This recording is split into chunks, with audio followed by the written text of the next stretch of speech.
What have you been doing? What? Today? Been at work. Doing maths. I've been writing a book about made-up maths words. There you go. That's almost interesting. Tell me about your ghost story. Is that Christmas Day? No, it's not Christmassy. Made-up maths words is more interesting. So I'll tell you some made-up maths words, and you can decide whether it's more interesting. Done what? Than a ghost story that you don't know anything about. Okay. I'll tell you that I can't tell you the story because that's like, right. So made-up maths words. You've made these up. Yeah. Okay. I've looked for things in maths because I have to think about maths every day at work, right? So I've looked for things where I think there should be a word for it, but there isn't one. Mm-hmm. So I've made one up. Okay. And I'm going to put them all into a book, and I've got about 280. Give me some of your zingers. This can only lead to you being totally underwhelmed and a ventriloquism. Not ventriloquism. No. A ventriloquism is a 3-set Venn diagram. It sounds too much like not ventriloquism. Yeah. You see, in maths, sometimes you use words in maths that. Oh yeah, that's good. That's a good idea. I can see why they did that. Helps like the learning process. Yeah, that's it. Because a lot of people just use shapes, don't they? Yeah, that method has been proven not to work. Just using shape. Yeah, they experimented with that, and they concluded you do actually need to say stuff. When does an oblong become a sausage?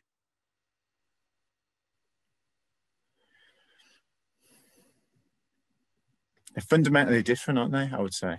Wouldn't you say that a sausage is 3-dimensional and an oblong is 2-dimensional?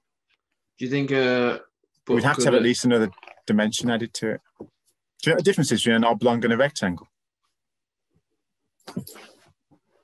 Nail file? I don't know. Is it that the corners aren't very defined? The difference is in an oblong, 2 of the sides have to be longer than 2 of the other sides. So a square, rectangle. But a square is a rectangle. But a square whoa. A square is a rectangle. Yeah. A square is a rectangle that just happens to have all 4 sides the same length. An equilateral rectangle. If you like. So a rectangle is an oblong. Yeah. That's no. So there are no rectangles. The only difference between a rectangle and is a square, and an oblong is a rectangle. So what's an oblong? An oblong is triangle. A rectangle. It's a rectangle that has 2 sides shorter than the other 2 sides. That's an oblong. But does a rectangle have 2 sides shorter than the other 2 sides? Usually, but it could also have all 4 sides the same and be a square, but that's still a rectangle, but it's not an oblong. And what about the corners?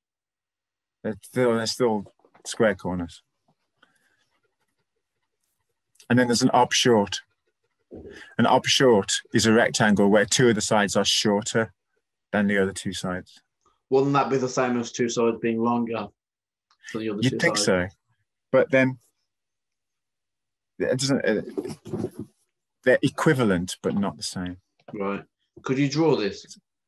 Because it just looks like I haven't got a pen, but it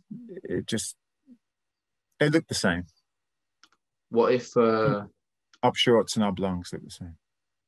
See, some people think if you've got the word oblong, you don't need the word obshort. But then if you've got a greater than sign, why do you need a less than sign? Because you could just, why would you need to say 1 is less than 3? You could just say 3 is greater than 1. There's a built-in redundancy into the system. Built in? Yeah, built in, yeah. By who? Yeah. The person who invented it. Right. I don't know who invented rectangles. Oblongs? I don't know. I don't even know which one's older. Oblongs. Oblong is a rectangular object or flat figure with unequal adjacent sides. That's what I said, yeah. A rectangle is a parallelogram with 4 right angles. Yeah, that's right. 90 degrees. That makes each. sense. An oblong is elongated, usually from the square or circular form. So it can be circular in form. No. Circular. What? Read it again. Oblong is defined as elongated, usually from the square or circular form. I don't know what you're talking about. How can you have a circular oblong? If you take a rectangle or a circle and stretch it out, you end up with an elongated shape called an oblong. If you stretch a circle until it becomes an oval, you've made it oblong. An oblong is a shape which has 2 sides and 2 short sides, in which all the angles are right angles. So you stretch a circle so far that it gets right angles.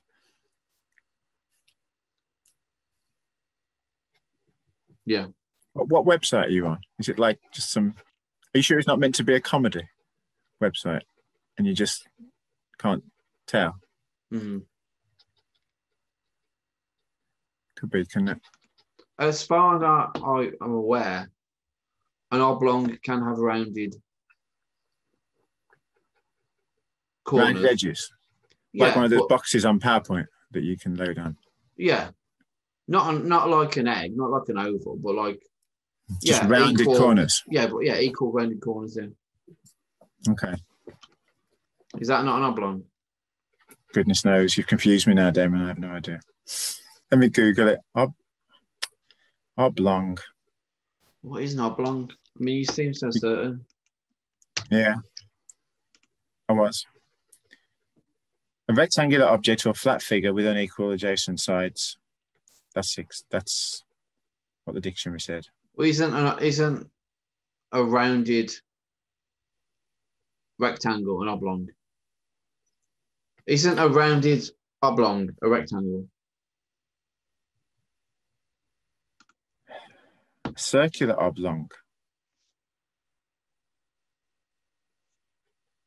No, I'm gonna have to look this up tomorrow. This can go in my new maths newsletter. Okay. Will there be any kind of finality within the podcast about this?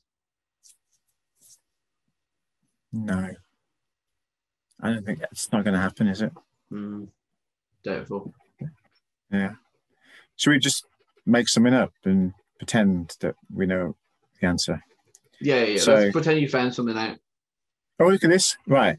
There is no such thing as an oblong circle, since the stretched circle has to be called an oval. And any rectangle that isn't square is oblong. Right. That does make sense. Yeah. Yeah, I'm glad we cleared up. Yeah. Sounds like they're getting confused, isn't it, between oblong and oval?